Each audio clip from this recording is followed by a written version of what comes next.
नमस्कार शेतकरी मित्रांनो, खूप दिवसानंतर आपण व्यंकटेश ॲग्रोमॉल या यूट्यूब चॅनलवर आलेलो आहोत. खरं तर मध्यंतरी भाजीपाल्याची अवस्था पावसामुळे फार बिकट असल्यामुळे आपण मध्यंतरीच्या कालामध्ये काही व्हिडिओज आपण घेतलेले नव्हते. आज आपण टोमॅटोच्या प्लॉटमध्ये आलेलो आहोत. हा जो प्लॉट आपण बघतोय, ह्या ज्या टोमॅटोच्या प्लॉटमध्ये आहोत आपण, हा जो प्लॉट आहे हा विरांग टोमॅटोची व्हरायटी हा प्लॉट आहे. आपण जर एकंदरीत हा प्लॉट जर बघितला तर ह्या प्लॉटची एज साधारणतः 25 दिवसापर्यंत, 24 ते 25 दिवसापर्यंत आपल्याला गेलेलं दिसतं.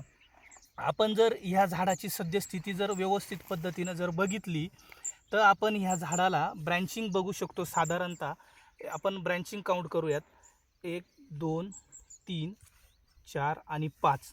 साधारणतः ह्या 25 दिवसामध्ये ह्या झाडाला 5 ब्रँचिंग आहेत आणि त्या पण झाडाच्या वाढीच्या अवस्थेबरोबर आपल्याला ह्या ब्रँचिंग डेव्हलप झालेल्या दिसतात. याचं कारण असं आहे, सगळ्यात महत्त्वाचं ब्रँचिंग व्यवस्थित मॅनेजमेंट होण्याचं कारण असं आहे, सद्यस्थितीमध्ये जर बघितलं तर ह्या पावसाळ्याच्या दिवसामध्ये नायट्रोजन खूप मोठ्या प्रमाणावर ॲक्सेस होत असतो आणि हा जर नायट्रोजन ॲक्सेस होत असेल तर आपण बघितलं असेल साधारणतः ज्या ऑगस्ट सप्टेंबरच्या ज्या लागवडी आहेत त्याच्यामध्ये झाडांनी जास्त पेरं टाकलेलं दिसतं. साधारणतः एक हितापर्यंत देखील आपल्याला पेरं टाकलेलं दिसतं. परंतु आपण या झाडाची सिस्टम जर बघितली तर 4 बोटाच्या आतच आपल्याला पेरं आपलं ब्रँचिंग पडलेली आपल्याला दिसते. याचं कारण असं आहे की आपण न्यूट्रिशन मॅनेजमेंटवरती आपण चांगल्या पद्धतीनं भर केला. याच्यात जर आपण जर बघितलं, न्यूट्रिशन मॅनेजमेंट करत असताना आपण अजिबात नायट्रोजन वाढवला नाही आणि नायट्रोजन दिला तर फार कमी प्रमाणामध्ये जो पण गेला असेल. फॉस्फरसच्या ग्रेड आपण देण्याचा प्रयत्न केला किंवा पोटॅशच्या ग्रेड देण्याचा प्रयत्न केला, त्याच्यामध्ये मिनिमम प्रमाणामध्ये नायट्रोजन गेलेला असेल. याच्या व्यतिरिक्त नायट्रोजन आपण जास्त प्रमाणात याला दिलेला नाही. याचं असं की ज्यावेळी ह्या प्लॉटचं न्यूट्रिशन मॅनेजमेंट करत असताना बेसल डोस जो भरला गेला याच्यामध्ये आपण म्युरेट ऑफ पोटॅशवर सुद्धा खूप चांगल्या पद्धतीनं भर दिलेला आहे. म्युरेट ऑफ पोटॅश नसेल तर आपण सल्फेट ऑफ पोटॅशवर देखील चांगल्या पद्धतीनं भर देतो. याचं कारण असं आहे की पोटॅशचं प्रमाण वाढलं तर झाडाच्या अंगे रोगप्रतिकारक शक्ती चांगल्या पद्धतीनं तयार होते. हे तुम्हाला मी वारंवार सांगत आलेलो आहे. अन्नवहन देखील चांगल्या प्रमाणात होतं आणि झाडाची ग्रोथ एकदम चांगल्या पद्धतीनं होत असते. त्याच्यानंतर आपण बेसल डोस झाल्यानंतर पहिली जी ड्रिंचिंग होती आपण याला झेलोराची ड्रिंचिंग आपण केली होती. BSF कंपनीचं झेलोरा आहे. त्याच्यामुळं आपल्याला याच्या ह्या प्लॉटमध्ये कुठेही प्रकारचं विल्टिंग आपल्याला दिसत नाही, कुठेही प्रमाणात मर झालेली आपल्याला दिसत नाही. आपण जर बघितलं तर प्लॉट आपण सगळ्या बाजूंनी बघा, ह्या प्लॉटमध्ये आपल्याला कुठल्याही प्रकारचं व्हेरिएशन आपल्याला दिसणार नाही, आढळणार नाही.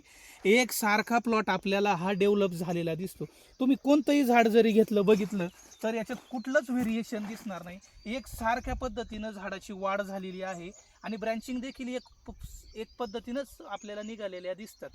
याचा अर्थ की आपण न्यूट्रिशन एकदम अतिशय योग्य पद्धतीनं चालू आहे.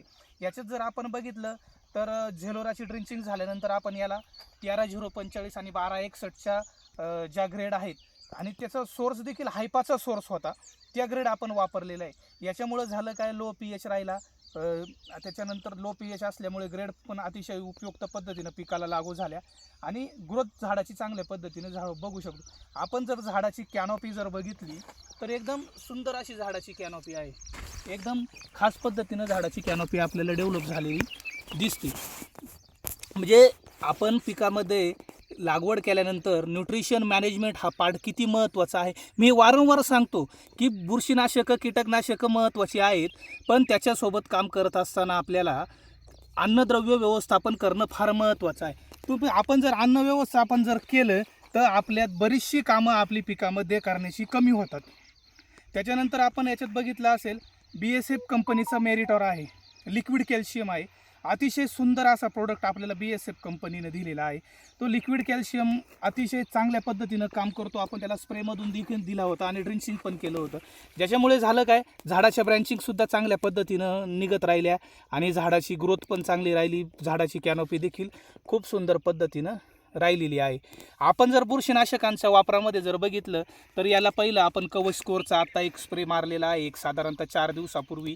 आणि त्याच्या आधी जर बघितलं तर आपण एक नॉमिनल बुरशीनाशक घेतलं होतं आणि आत्ता मध्यंतरी एक बेनिओचा आपण त्याला एक स्प्रे केलेला आहे. आणि आता याला साधारणतः आता 22-24 दिवसाचं झाल्यामुळे आपण याला आत्ता एक्सपोनस आणि एक मेरिओनचा स्प्रे घेणार आहोत. कारण 24व्या दिवसाच्या अवस्थेमध्ये एक्सपोनस आणि मेरेओनचा जर स्प्रे गेला तर झाडाची कंडिशन अतिशय उत्तम राहते, कुठेही फुलकळी ड्रॉप देखील होत नाही आणि इन्सेक्टचा अटॅक देखील वाढत नाही आणि मेरेओन गेल्यामुळे कुठलंही फंगल आपल्याला डेव्हलप झालेलं दिसणार नाही. तर तुर्तास आपण थांबूयात. याच्यानंतर पुढील व्हिडिओमध्ये आपण एक साधारणतः 25 दिवसानंतरचं नियोजन आपण जाणून घेणार आहोत. तोपर्यंत धन्यवाद.